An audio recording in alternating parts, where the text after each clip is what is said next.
আসসালামু আলাইকুম। আশা করি আপনারা সবাই ভালো আছেন।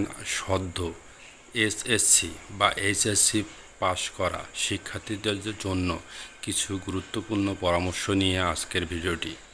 আশা করি সম্পূর্ণ ভিডিওটি দেখবেন এবং দেখার পর ভিডিওটি অবশ্যই শেয়ার করে রাখবেন যেন আপনার পরিচিত বা অপরিচিত কোনো মানুষের জীবনে কাজে লাগে, যেন একটি জীবন বেঁচে যায় সুন্দর ভবিষ্যতের আশায়।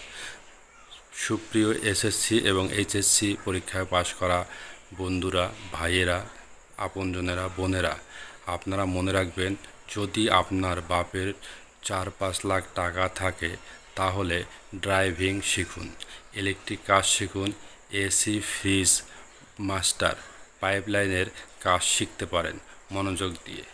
1 বছর শিখলে দেখবেন এটা খুব সহজ হয়ে যাবে। এর মাঝে পাসপোর্ট করে রাখুন, ভালো কোনো এজেন্সি দেখে মধ্যপ্রাচ্যে চলে যান। বিদেশে দক্ষ হয়ে গেলে একবার কাজের আর অভাব হবে না, মাস গেলে লাখ লাখ টাকা ইনকাম করতে পারবেন।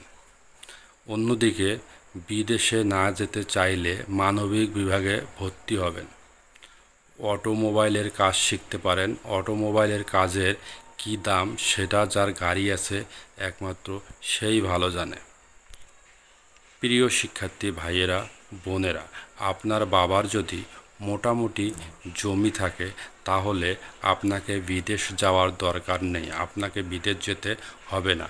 বাপের থেকে লাখ দুয়েক টাকা নিয়ে গরুর খামার করুন। আপনার বন্ধু ইন্টার পাস করার আগেই আপনি 10টা গরুর মালিক হয়ে যাবেন, যা আপনাকে স্বাবলম্বী করতে খুব সহযোগিতা করবে।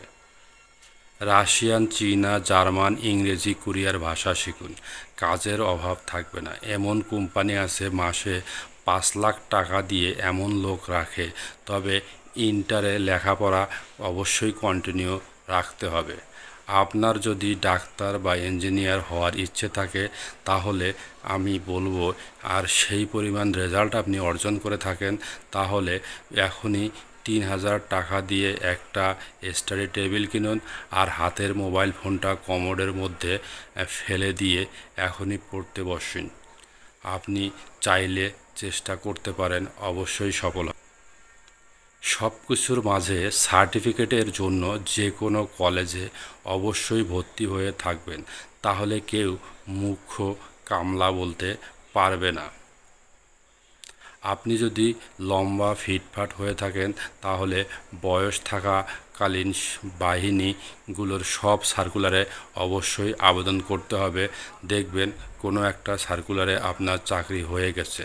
প্রিয় শিক্ষার্থী ভাই বোনেরা, ওপরের পরামর্শগুলো আপনি অবশ্যই আপনার টাইমলাইনে শেয়ার করে রাখবেন, যাতে ভবিষ্যতে কারোর জন্য কাজে লাগতে পারে। এখনও তোমাদের কাছে এসব হাস্যকর মনে হতে পারে, কিন্তু যখন দেখবে অনার্স মাস্টার্স পাশ করা বড় ভাই বোনেরা একটি অফিস সহকারী পোস্টের জন্য লাখ লাখ শিক্ষার্থী প্রতিযোগিতা করছে, তখন নিজের বিবেককে প্রশ্ন করো, কেন এতদিন পড়ালেখা করেছিলে, কেন অনার্স মাস্টার্স পাস করেছিলে? শুধু কি এই একটা অফিস সহকারী পোস্টের জন্য? অবশ্যই না। লাখ লাখ মানুষ পরীক্ষা দিচ্ছে, তখন বুঝবে আমার কথাগুলোর মানে কি। সবাইকে ধন্যবাদ, সবার জন্য শুভকামনা।